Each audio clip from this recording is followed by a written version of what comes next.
Hey, what's going on? What's going on? What's going on? All right, so here are your notes for pretty much a lot. We're looking at LL 4.2 and LL 6.2. 4.2 looked at how do we take stanzas or our interpretations of stanzas to help reach an interpretation of an entire poem. And then LL 6.2 helped us think about how we can use repetition to help make that process a little bit faster for us.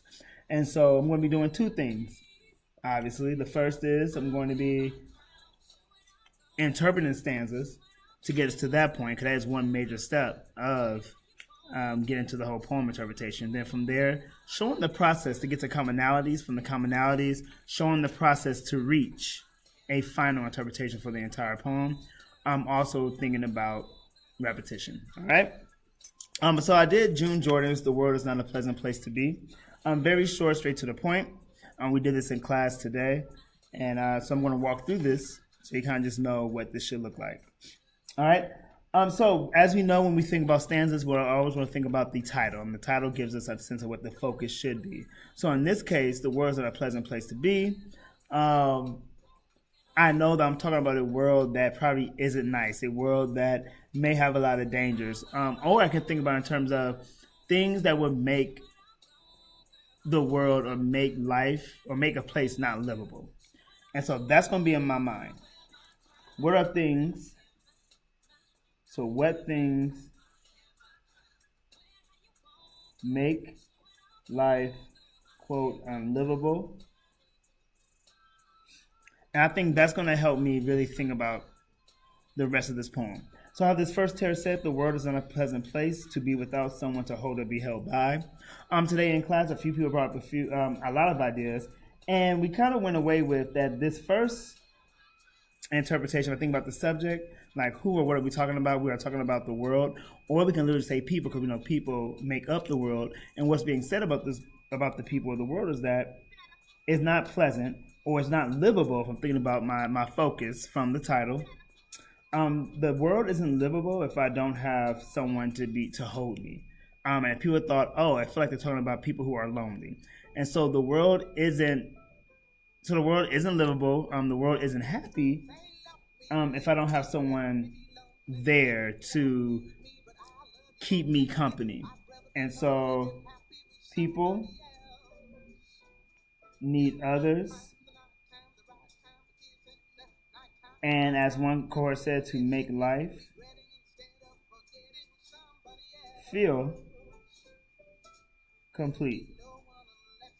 Now, in terms of commonalities, which I'm about to do now, you want to start annotating, and you can do whatever annotations you want, but you want to annotate for your 5 W's, and just to see what stands out in your stanza. So in this case, who? People. What do I know about these people? Well, they need others. Why do they need others? To make life feel complete. All right? Then I'm going to move to the next stanza.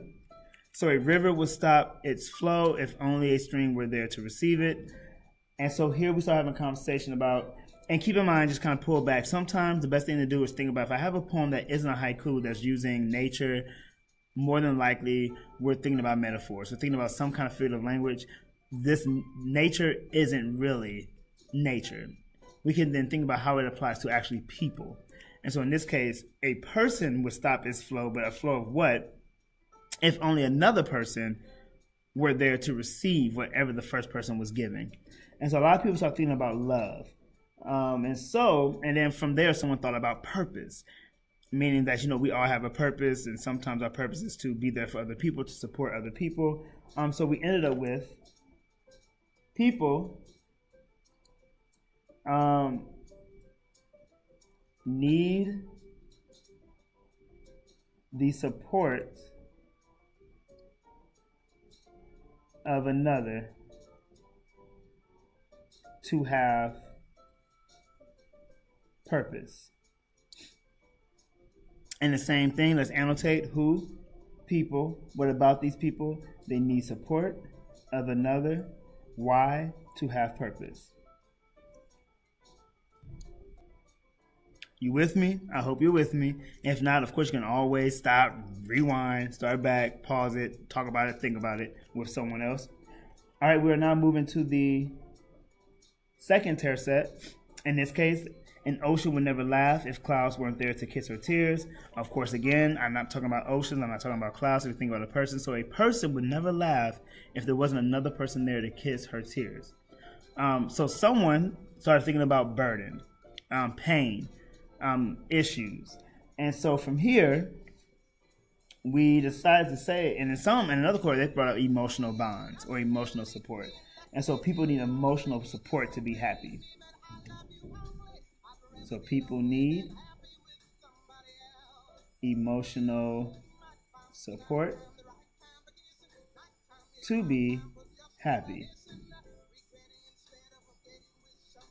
And then the same thing, let's annotate who, people, what about these people? They need emotional support.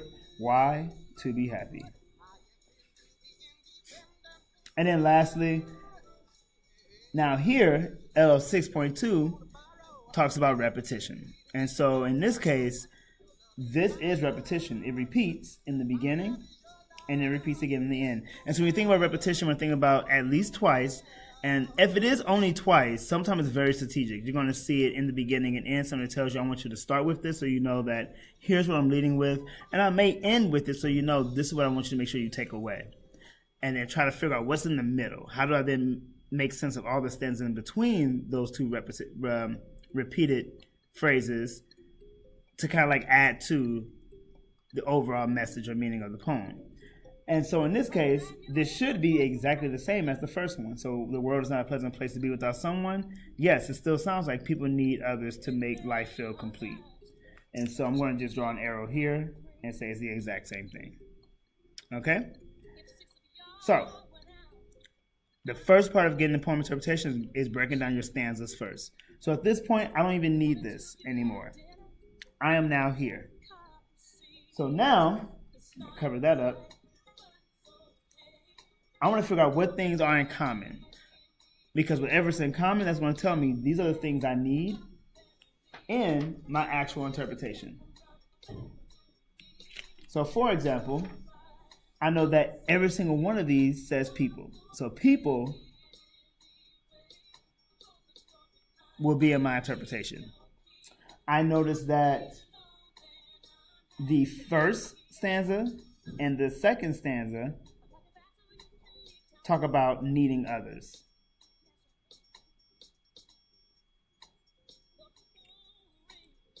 I noticed that the second stanza and the third stanza talk about support. It says support. This one says support. I noticed that the first and the last, that repetition, brings up this idea of life being complete.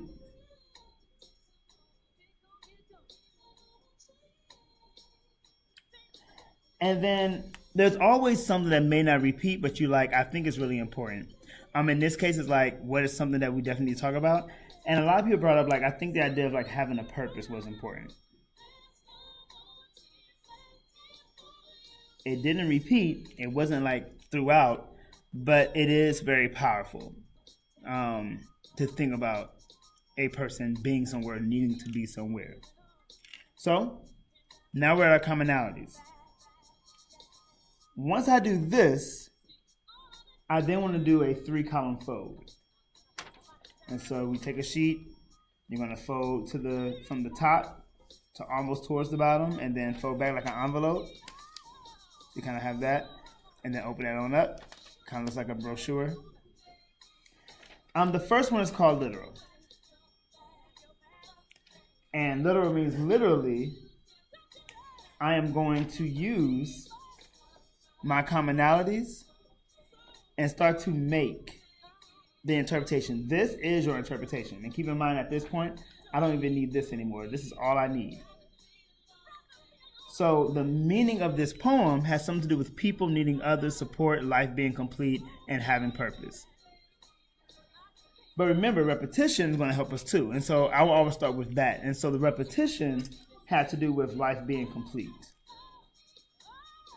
And so I will start with that. Not to mention too, think about your 5 W's. So start with your repetition, but also keep in mind your who, what, where, when, why. That's going to help you pretty much streamline and make the interpretation feel more cohesive and together. So if I'm doing my who, I'm going to start with my who and my repetition. If I'm doing both, then I may go with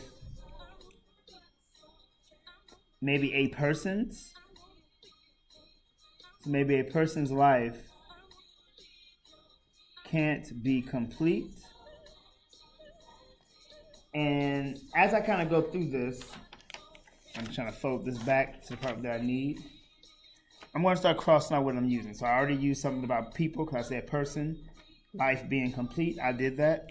So a person's life can be complete if he or she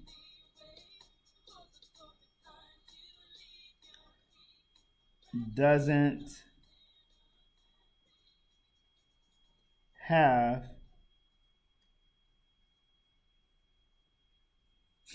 the support of others. Okay, so I got support in there. I got others. And I'm crossing off needing others because I don't have to use every single word, but I can use parts of it as long as I'm saying this is helping me, this is inspiring me, this is motivating me or pushing me to get to my meaning. So a person's life can't be complete if he or she doesn't have the support of others to give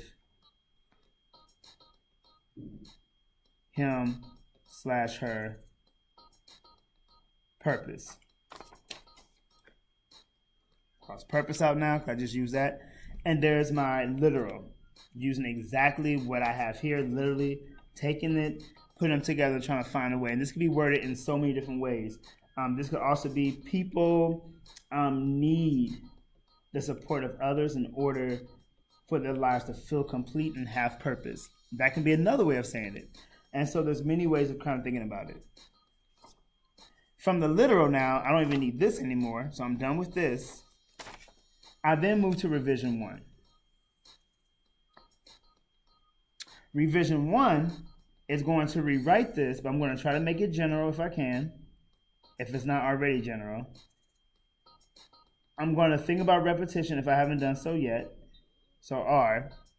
And I'm also going to move the message up. So message first.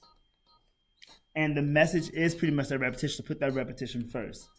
And so if I know it's all about making life complete, I already did that. So I'm actually I did pretty well. I don't have to do too many revisions. So I really want to keep this. A person's life can't be complete if he or she doesn't have the support of others to give him or her purpose. I actually like that. So I don't need to revise. I'm going to come right down to 3. And now I want to think about revision 2. Spelling word. So then what spelling word do I think can complete or fit this? And I thought to think about the word negligent. Because I think that we're talking about when that support isn't there, when people ignore that support, when there's someone there who ignores the support that we need.